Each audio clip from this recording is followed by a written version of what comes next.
Yeah, all right, let's roll.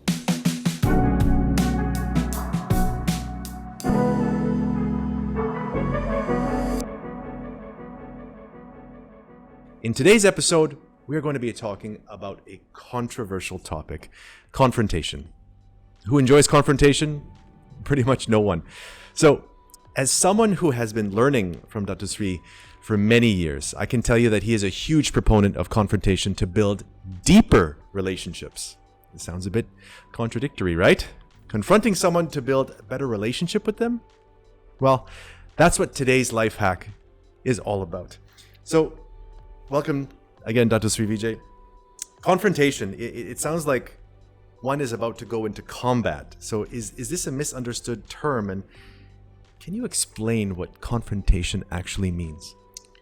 Okay, so let's begin by defining the difference between confrontation and conflict. In the English language, you confront ideas, you confront issues. But when it's conflict, then the terminology is conflicting emotions. What I support is confrontation. And I say confront before you conflict. Once you're in conflict, then your emotions are in control.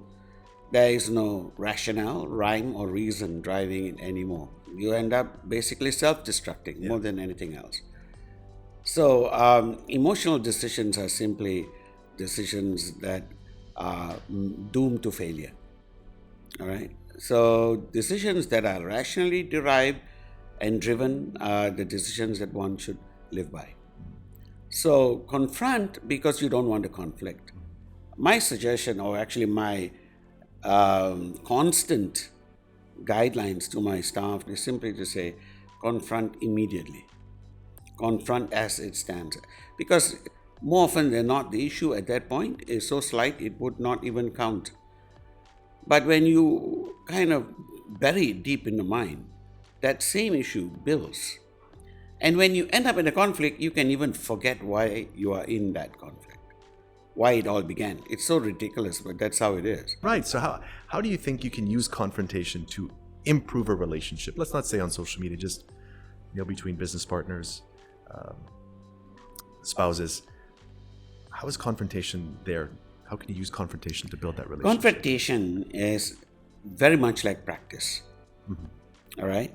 So in essence, you must be able to practice to the point that practice makes perfect. At some point, you're not able to constantly use your practice until you are at that level that you can actually bring it to the field. The first advice I give everyone, check your emotions at the door. So when you're confronting every day and it's part and parcel of what you do, it's like two attorneys who are in court. They throw their everything into the arguments, literally banging on the table and laying it all out. Then as the court, comes to an end, they go to the nearest bar and they have beers together because you don't carry anything forward. And that's a key to confrontation. But the problem is, because people cannot really differentiate. They see confrontation as something that requires hostility, where it does not. What you need to do is you need to practice with someone who gives as good as he gets. Otherwise, you will never be ready. Confrontation is just as much as the art of fencing or badminton or tennis. The better the opponent, the better you become.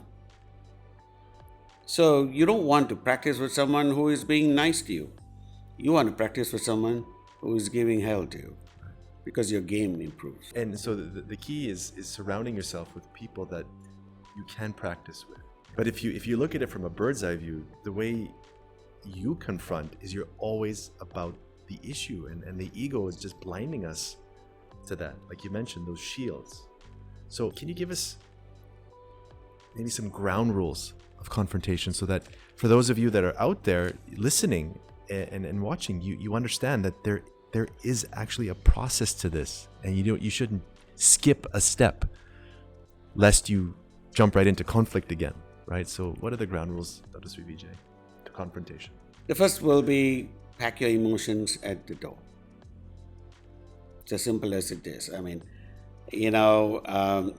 you cannot afford to be ego-driven.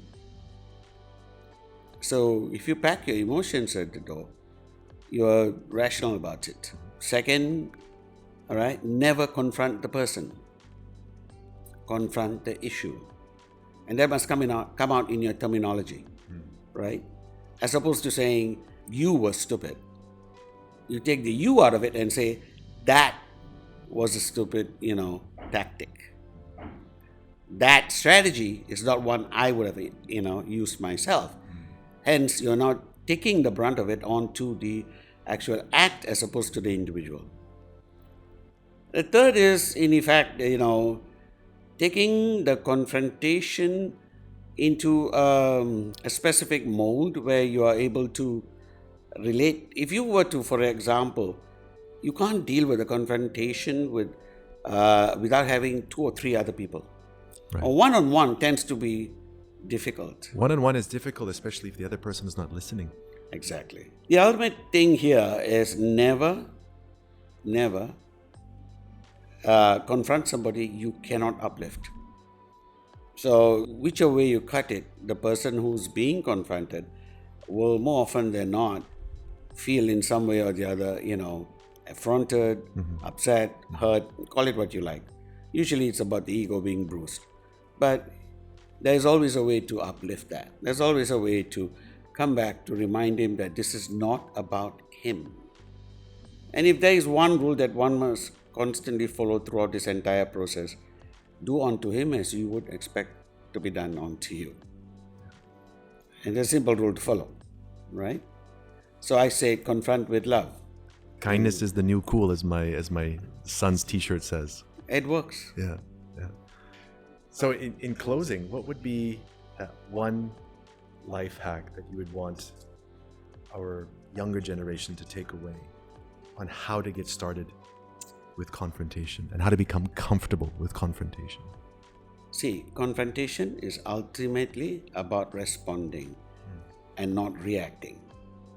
If you want to go through life reacting to everything, then you're just going to rely on your reflexes.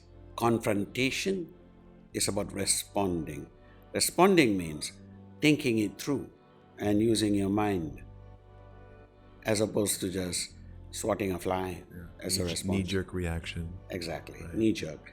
So as opposed to knee-jerk, this is where we actually think things through. So respond before you react.